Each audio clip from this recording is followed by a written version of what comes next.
Good morning, everyone. Be greeted in a wonderful name of Jesus on this blessed Tuesday morning. And thank you so much that I can serve you with a word today. Now, when I had my quiet time with God, He just made me aware of something. You know, in our area, it's now for almost a week, our substation got vandalized and it burnt out.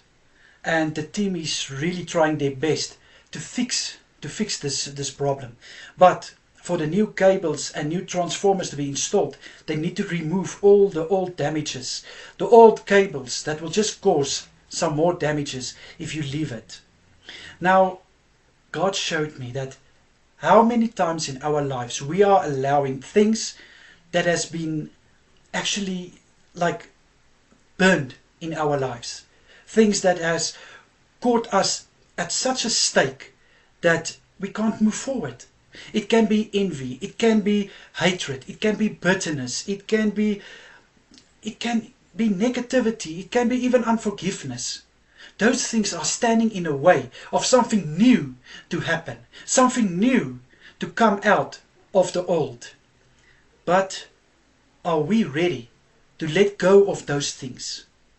Paul says in Philippians 3 verse 13 that I'm leaving what needs to be left behind and I'm straining myself forward.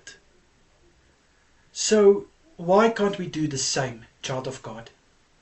Isn't it so much better to leave these things behind, these things that doesn't need to be in our lives, and we can live a life with God, a life full of freedom, a life full of goodness and favor.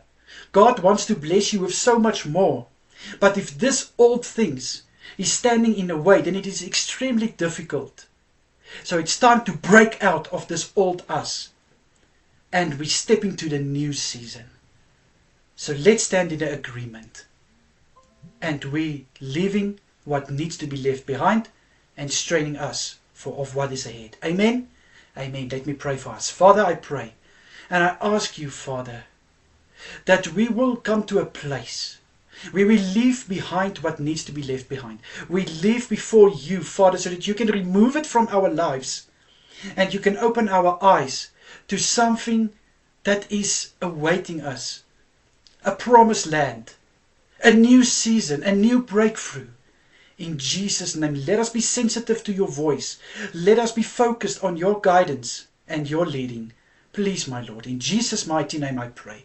Amen and amen.